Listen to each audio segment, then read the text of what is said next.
اس غلام رسول کو یہ بھول گیا کہ رسول کریم صلی اللہ علیہ وآلہ وسلم آپ نے کیا فرمایا کہ میری آنکھوں کی ٹھنڈک نماز میں ہے۔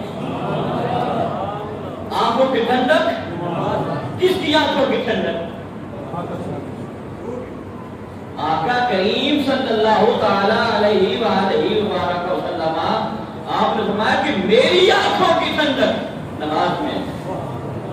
ہم کہتے ہیں کہ نماز تو مولویوں کا کام ہے، نماز تو بابوں کا کام ہے، یہ تو ملویانوں کا کام ہے۔ میں اکثر یہ جملہ کہا کرتا ہوں کہ جو ہمارے بارے میں یہ باتیں کرتے ہیں دراصل تکلیف ان کو ہم سے نہیں ہے، تکلیف ان کو نماز سے ہوتی ہے، تکلیف ان کو کسی اور چیز سے ہوتی ہے۔ وہ کہتے ہیں پیڑا ہو تو تکیاں ہو۔ جو علماء پہ اعتراضات کرتے ہیں نا لوگ، تو ان کو بنیادی طور پہ اعتراض یہ ہوتا ہے کہ ہمیں مسجد کی طرف نہ جانا پڑے۔ تو یہ مسجد بنائی کس نے؟ یہ اس آقا کا میلاد جب ہوا،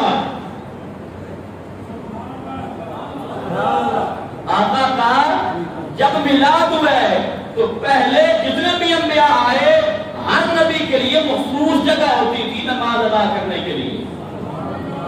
واپس سبحان اللہ کہہ ذرا۔ یہ کوئی جذباتی باتیں نہیں ہیں، یہ حقیقت ہے۔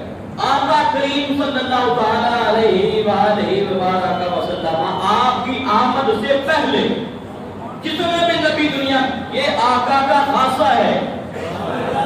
واپس سے کیا سبحان اللہ۔ یہ بات پہلے مان لیں کہ یہ ہمارے آقا کا کیا ہے؟ خاصہ۔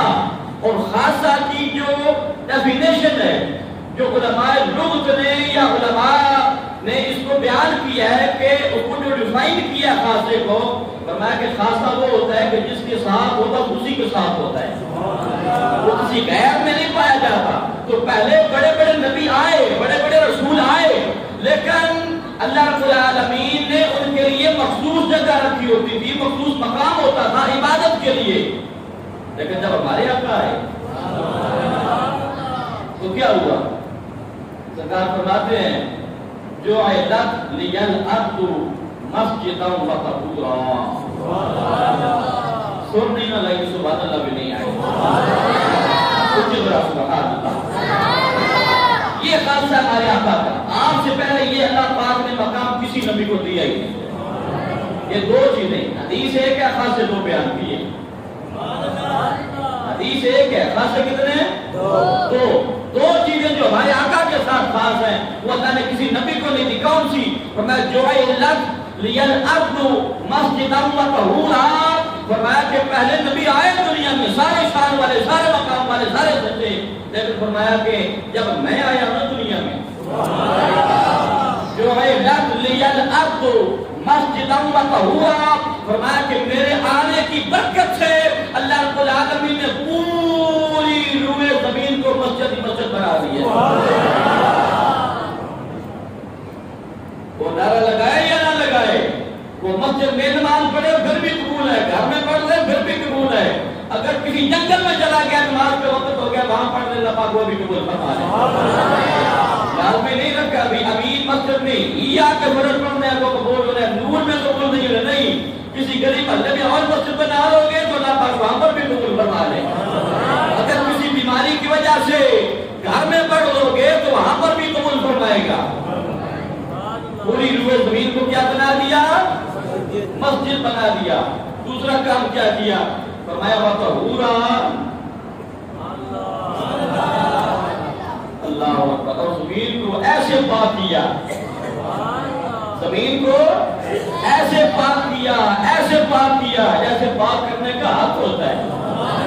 تو حق کیا ہے پاک کرنے کا؟ فرمایا کہ زمین کو صرف پاک ہی نہیں کیا، یہ ہم فقہ کی کتابوں میں پڑھتے ہیں نا، پانی کی قسمیں، جو حفاظ کرام یا علماء موجود ہوتے ہیں ان کو اس بات کی سمجھ ہے۔ پانی کی مختلف قسمیں، ایک پانی ایسا ہوتا ہے کہ وہ پاک تو ہوتا ہے لیکن پاک کرنے والا نہیں ہوتا۔ مثال کے طور پر جو مستعمل پانی ہے، استعمال ہو گیا، آپ نے وضو کیا ہے، داڑھی کے ساتھ لگا ہے، چہرے پہ لگا ہے، وہ نیچے گرا ہے، وہ پاک تو پھر بھی رہا لیکن آگے پاک کرنے والا نہیں ہے، کیونکہ مستعمل ہو گیا، یوزڈ ہو گیا پانی، آپ کے لفظ الفاظ استعمال کر رہا۔ ٹھیک ہے نا؟ کہ وہ یہ نہیں کہ جہاں لگے گا اس کا گناہ معاف کرے گا، ایسا نہیں ہے پاک لیکن دوبارہ اس سے وضو نہیں کیا جا سکتا، پاک ہے تو طہورا مسجداں و طہورا، فرمایا کہ میرے قدم لگنے کی وجہ سے اللہ رب العالمین نے ایک تو پوری زمین کو مسجد بنا دیا اور دوسرا شان یہ عطا فرمایا کہ زمین کو فقط پاک نہیں کیا بلکہ پاک کرنے والے بھی بنا دیے۔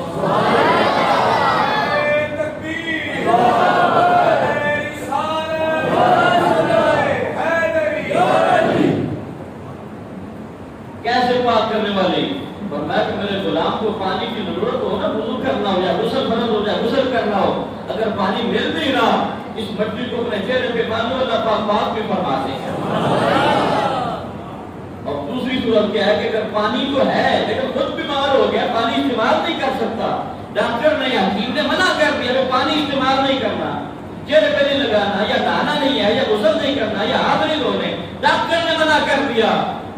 گالی کمرے والے فرماتے پریشان نہیں ہونا میرے غلام، یہ زمین جس پہ تیرے نبی کے پاؤں لگے، یہ ہے میلاد۔ یہ کیا ہے؟ یہ ہے میلاد کہ جس پر تیرے نبی کے قدم لگ گئے، فرمایا اس مٹی کو اپنے چہرے پہ مان لو، تیرا وضو بھی ہو گیا، تیرا غسل بھی ہو گیا۔ اگر وضو کی حاجت تھی تو وضو ہو گیا، اور غسل کی حاجت تھی تو دو چیزیں، مسجد و طہورا، مسجد بھی بنا دیا اور زمین کو فقط پاک نہیں کیا بلکہ پاک کرنے والے بھی بنا دیے۔ تو میلاد مصطفیٰ کا معنی سمجھیں، اور میلاد مصطفیٰ جو ہم اس کو سیلیبریٹ کرتے ہیں تو اس کا مدعا سمجھیں، وہ کیا ہے کہ اب ہمارے آقا آگے ہیں، اب ہم نے بس انہی کی ماننی ہے۔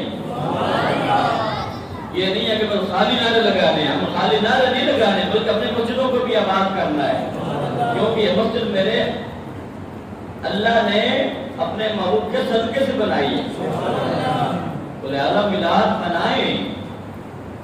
یہ خدا کے لیے مہاتما کی ہے نا، بولے میں اب یہ مسافر صاحب نے میلاد منانے سے منع کر دی ہے۔ میلاد منائیں لیکن میلاد جس کا منا رہے ہیں اس کی آنکھوں کے ٹھنڈک تو تھی نماز میں، اور آج کے مصطفیٰ نماز کے ٹائم گانے سن رہے ہیں، آج کے مصطفیٰ نماز کے ٹائم مووی دیکھ رہے ہیں، آج کے مصطفیٰ نماز کے ٹائم جو ہے وہ کرکٹ کھیل رہے ہیں یا پبجی کھیل رہے ہیں یا موبائل ٹائم ہی نہیں ہے نماز کا، تو معلوم یہ ہوا کہ پھر اس نے مصطفیٰ کریم کی آنکھوں کو ٹھنڈک نہیں کی۔ مصطفیٰ کریم صلی اللہ تعالیٰ علیہ وآلہ وبارک وسلم آپ کی آنکھوں کو ٹھنڈک اسی عاشق سے ملتی ہے جو نمازی ہوتا ہے، جو ان کی شریعت پہ عمل کرنے والا ہوتا ہے۔ اللہ پاک ہم سب کو ہمارے صالحات توفیق عطا فرمائے، آمین۔